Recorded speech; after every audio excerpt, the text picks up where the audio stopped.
Hello friends, I am your study mate Sarika Ramola और आज हम करने वाले हैं वर्ल्ड ज्योग्राफी से रिलेटेड बहुत इंपॉर्टेंट क्वेश्चन। फ्रेंड्स, इस वीडियो को पूरा देखिएगा, आप लोगों के लिए बहुत इंपॉर्टेंट क्वेश्चन है। इसके अलावा अगर आप प्रैक्टिस सेट करना चाहते हैं तो हिंदी के प्रैक्टिस सेट हो गए, जनरल स्टडी, उत्तराखंड, ये बहुत सारे प्ले लिस्ट में जाके आप देख सकते हैं, वहाँ पर बहुत सारे प्रैक्टिस सेट हैं। ठीक है, तो चलिए आज स्टार्ट कर लेते हैं वर्ल्ड ज्योग्राफी के इंपॉर्टेंट क्वेश्चन आंसर। ठीक है, चलिए पहला क्वेश्चन है, मंदाकिनी यानी जिसे गैलेक्सी कहा जाता है को सबसे पहले किसने देखा था? तो इसका राइट आंसर क्या हो जाएगा? गैलीलियो इसका राइट आंसर हो जाएगा। और गैलीलियो ने अपने ही हाथ से जो दूरबीन बनाया था उससे उन्होंने सबसे पहले तारों का एक धुंधला सा समूह देखा था। इसी को बाद में क्या कहा गया? गैलेक्सी कहा गया। तो इस प्रकार से जब भी ऐसा क्वेश्चन आता है कि गैलेक्सी को सबसे पहले किसने देखा, तो गैलीलियो इसका राइट आंसर हो जाएगा। ठीक है, चलिए नेक्स्ट मोस्ट इंपॉर्टेंट क्वेश्चन है, सौर ज्वाला को उत्तरी ध्रुव पर क्या कहा जाता है? ठीक है, यानी क्वेश्चन की लैंग्वेज कुछ भी हो आपको पता होनी चाहिए कि क्या चीज़ पूछी गई है। इसका मतलब है कि जब सूर्य की रोशनी एक तो उत्तरी ध्रुव पे पड़ती है और एक दक्षिणी ध्रुव पे। ठीक है, तो जब क्वेश्चन क्या है कि जब सूर्य की रोशनी उत्तरी ध्रुव पे पड़ती है तो उस घटना को क्या कहते हैं? तो इसका राइट आंसर क्या हो जाएगा? अरोरा बोरियालिस इसका राइट आंसर हो जाएगा। ठीक है, इसको अब देखिए, जब मैंने कहा उत्तरी ध्रुव पे पड़ती है तो बोरियालिस कहते हैं इसको। अब दक्षिणी ध्रुव पे जब पड़ेगी तो इसको क्या कहा जाएगा? अरोरा ऑस्ट्रेलिस इसको कहा जाएगा। आपने देखा है जो ऑस्ट्रेलिया कॉन्टिनेंट है वो लगभग कहाँ है? दक्षिण में है। ठीक है, तो आप इससे भी याद कर सकते हैं कि ऑस्ट्रेलिया दक्षिण में है, तो उस घटना को जब सूर्य का प्रकाश दक्षिणी ध्रुव पे पड़ता है तो उसे अरोरा ऑस्ट्रेलिस कहा जाता है। ठीक है, तो अभी जो क्वेश्चन है उसका आंसर ये है। चलिए तीसरा क्वेश्चन देख लेते हैं, फोबोस और डीमोस किस ग्रह के उपग्रह हैं? ठीक है, प्लैनेट के उपग्रह पूछे गए हैं कि किस प्लैनेट के उपग्रह हैं ये। तो फोबोस और डीमोस जो हैं वो मंगल ग्रह के उपग्रह हैं। ठीक है, ध्यान रखिएगा। थोड़ा सा यहाँ पे देख लेते हैं, शुक्र ग्रह यानी वीनस का कोई भी उपग्रह नहीं है। ठीक है, इसके अलावा बृहस्पति का जो उपग्रह है ज्ञानीमीड, ये सभी उपग्रहों में सबसे बड़ा उपग्रह है। ठीक है, सैटेलाइट है। इसके अलावा शनि ग्रह का जो मोस्ट इंपॉर्टेंट और सबसे बड़ा उपग्रह है वो टाइटन है, तो इसे भी आप ध्यान रखेंगे।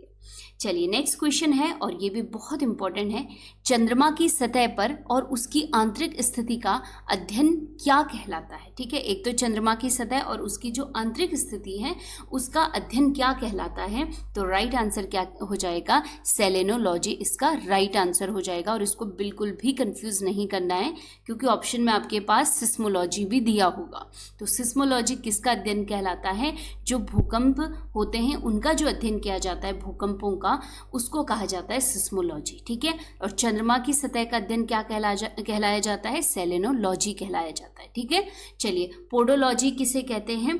मृदा अध्ययन को पोडोलॉजी कहते हैं। हर्पेटोलॉजी किसे कहा जाता है? जो सरीसृप होते हैं, रेप्टाइल्स होते हैं, इनके अध्ययन को हर्पेटोलॉजी कहा जाता है। ठीक है, तो इस प्रकार से भी क्वेश्चन आते हैं कि किसका अध्ययन क्या कहलाता है, तो ये भी आप पढ़ते हुए चलेंगे। चलिए पांचवा मोस्ट इंपॉर्टेंट क्वेश्चन है, निम्न में किस वर्ष प्लूटो को ग्रहों की श्रेणी से बाहर किया गया? तो आप देखिए 2006 में। ठीक है, आंसर क्या हो जाएगा इसका? 2006 जो पूरे विश्व में IAU है यानी इंटरनेशनल एस्ट्रोनॉमिकल यूनियन का एक सम्मेलन हुआ 2006 में। कहाँ पे? प्राग में। और प्राग किसकी राजधानी है? चेक गणराज्य की कैपिटल है प्राग। यहाँ पे एक सम्मेलन हुआ और उसमें कहा गया कि जो प्लूटो है इसका पाथ क्या प्रॉपर नहीं है, अपनी कक्षा में रोटेट नहीं करता है, तो जो पारंपरिक ग्रह हैं उनकी श्रेणी से इसे बाहर कर दिया गया। तो तभी से माना जाता है कि प्लूटो अब पारंपरिक ग्रह नहीं है बल्कि कौन सा ग्रह है? बौना ग्रह है। और अब जो प्लेनेट की संख्या है वो कितनी है? 8 है। और जब प्लूटो इंक्लूड था तो तब कितना था? 9। ठीक है, और प्लूटो ग्रहों में सबसे छोटा ग्रह भी था। छठा और इंपॉर्टेंट क्वेश्चन है, दो अक्षांशों यानी लैटिट्यूड रेखाओं के मध्य कितनी दूरी होती है? ठीक है, पहले समझ लेते हैं कि लैटिट्यूड क्या होते हैं। देखिए ग्लोब है, ग्लोब में कुछ काल्पनिक रेखाएं खींची गई हैं, उत्तर से दक्षिण की ओर खींची गई, उन्हें लॉन्गिट्यूड यानी देशांतर कहते हैं। यहाँ पर जो पूर्व से पश्चिम की ओर खींची जाती हैं उन्हें क्या कहा जाता है? लैटिट्यूड कहा जाता है। ठीक है, तो इन रेखाओं के बीच में कितने किलोमीटर की दूरी होती है एक से दूसरी रेखा के बीच में? तो राइट आंसर क्या हो जाएगा? 111 किलोमीटर इसका राइट आंसर हो जाएगा। ठीक है, बहुत बार ये क्वेश्चन पूछा जाता है। साथ ही आप ध्यान रखेंगे कि ग्लोब पर जो मेजर लैटिट्यूड है वो 3 है। एक 0 डिग्री इक्वेटर है, ठीक है, एक है 23.5 डिग्री नॉर्थ। 23.5 डिग्री नॉर्थ क्या है? कर्क रेखा, जिसे ट्रॉपिक ऑफ कैंसर कहा जाता है। 23.5 डिग्री साउथ में जो रेखा है इक्वेटर से नीचे, उसे मकर रेखा या ट्रॉपिक ऑफ कैप्रिकॉर्न कहा जाता है। तो ग्लोब पर 3 मेजर लैटिट्यूड हैं, ये भी आप याद रखेंगे, ठीक है। चलिए, मोस्ट इंपॉर्टेंट नेक्स्ट क्वेश्चन है, अपसौर यानी एपीहिलियन की घटना वर्ष में किस दिन होती है? बहुत इंपॉर्टेंट है। और राइट आंसर क्या हो जाएगा इसका? 4 जुलाई इसका राइट आंसर हो जाएगा। अब आप सोचेंगे कि ये अपसौर होता क्या है, ठीक है। देखिए, सूर्य और पृथ्वी के बीच में कोई दूरी होगी, है ना, सूर्य और पृथ्वी के बीच में दूरी है। अब वो देखिए, वो दूरी कितनी है? वो है 15 करोड़ किलोमीटर, इतनी दूरी है, ठीक है, मेजर की गई है। इसके अलावा अगर आप देखेंगे, अपसौर एक ऐसी घटना है जिस दिन पृथ्वी और सूर्य के बीच में क्या होती है? सबसे ज़्यादा दूरी होती है, और वो घटना होती है 4 जुलाई को। उस दिन सूर्य और पृथ्वी के बीच में जो दूरी होती है वो 15.21 करोड़ किलोमीटर होती है। इसे ध्यान रखेंगे आप, कई बार दूरी भी पूछ ली जाती है, ठीक है। तो अपसौर की घटना जब उनके बीच में ज़्यादा दूरी होती है, ठीक है। इसके अलावा एक और पूछा जाता है कि उपसौर क्या होता है? उपसौर जो होता है उस दिन सूर्य और पृथ्वी के बीच में सबसे कम दूरी होती है, यानी 15 करोड़ किलोमीटर से भी कम होती है, ठीक है। और वो जो होती है घटना उपसौर की, वो 3 जनवरी को होती है। चलिए, उसको फिर कभी मैं डिटेल से बताऊंगी। चलिए, नेक्स्ट क्वेश्चन है, पूरे विश्व को कितने टाइम जोन में बांटा गया है? बहुत इंपॉर्टेंट क्वेश्चन है। और राइट आंसर क्या हो जाएगा इसका? 24 टाइम जोन में बांटा गया है, ठीक है, ध्यान रखिएगा।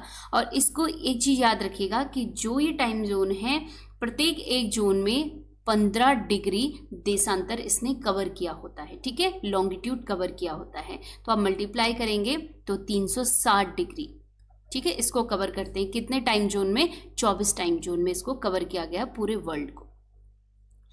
क्वेश्चन है, बेसाल्ट व पेग्मेटाइट किस चट्टान का उदाहरण है? ठीक है, तो राइट आंसर क्या हो जाएगा? आग्नेय चट्टान इसका राइट आंसर हो जाएगा, जिसे क्या कहते हैं? इग्नियस रॉक भी कहा जाता है, ठीक है, तो ये ध्यान रखेंगे आप।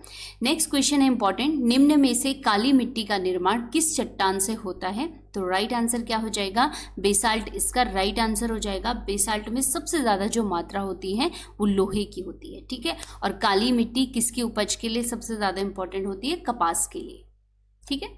चलिए, नेक्स्ट क्वेश्चन है, निम्न में से किस महाद्वीप में एक भी ज्वालामुखी नहीं है? तो राइट आंसर क्या हो जाएगा इसका? ऑस्ट्रेलिया महाद्वीप में एक भी ज्वालामुखी नहीं है। और अगर आपके पास क्वेश्चन आता है कि वर्ल्ड में सबसे ज़्यादा जो ज्वालामुखी हैं, ये सक्रिय ज्वालामुखी हैं, वो किस महाद्वीप में हैं? तो सबसे ज़्यादा अमेरिका और एशिया में ज्वालामुखी है, ठीक है, ध्यान रखिएगा।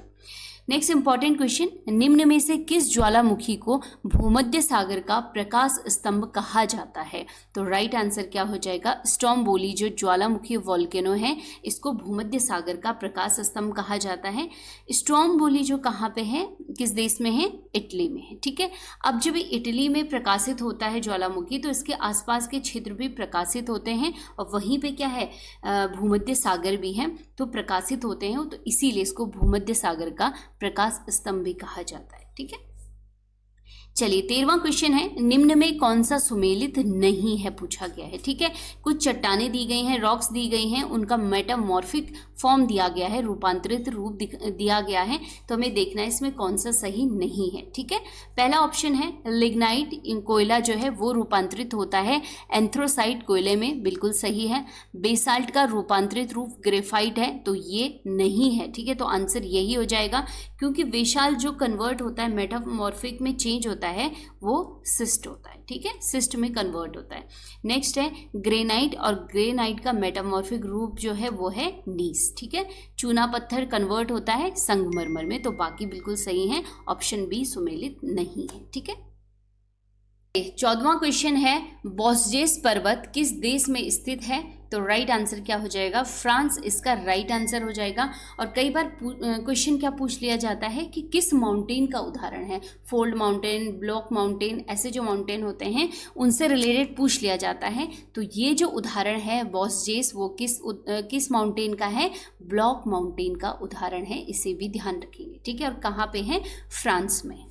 चलिए नेक्स्ट क्वेश्चन है, एशिया शब्द की उत्पत्ति किस भाषा से हुई है। बहुत बार ये क्वेश्चन आता है और कई बार गलती हो जाती है इसमें, तो आप ध्यान रखिएगा कि जो एशिया शब्द की उत्पत्ति हुई है वो हिब्रू भाषा से हुई है, ठीक है। और हिब्रू भाषा में एशिया का अर्थ क्या होता है, उदित सूर्य उसका अर्थ होता है, ठीक है। चलिए नेक्स्ट इंपॉर्टेंट क्वेश्चन देख लीजिए। ऐसा क्वेश्चन जरूर आता है हर एग्जाम में, एक ना एक क्वेश्चन फॉरेस्ट से रिलेटेड आता ही आता है। यहाँ पे है साल सागवान वन निम्न में से किन वनों के अंतर्गत आते हैं, ठीक है। तो राइट आंसर क्या हो जाएगा, उष्ण कटिबंधीय अर्ध पतझड़ वन इसका राइट आंसर हो जाएगा, ठीक है। इसके अलावा अगर आप देखेंगे कई बार पूछ लिया जाता है कि बांस किस वन के अंतर्गत आता है, तो वो भी इसी के अंतर्गत आता है, ठीक है।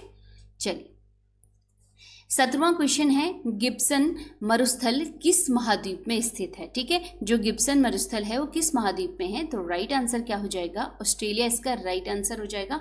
ऑस्ट्रेलिया में 2 महत्वपूर्ण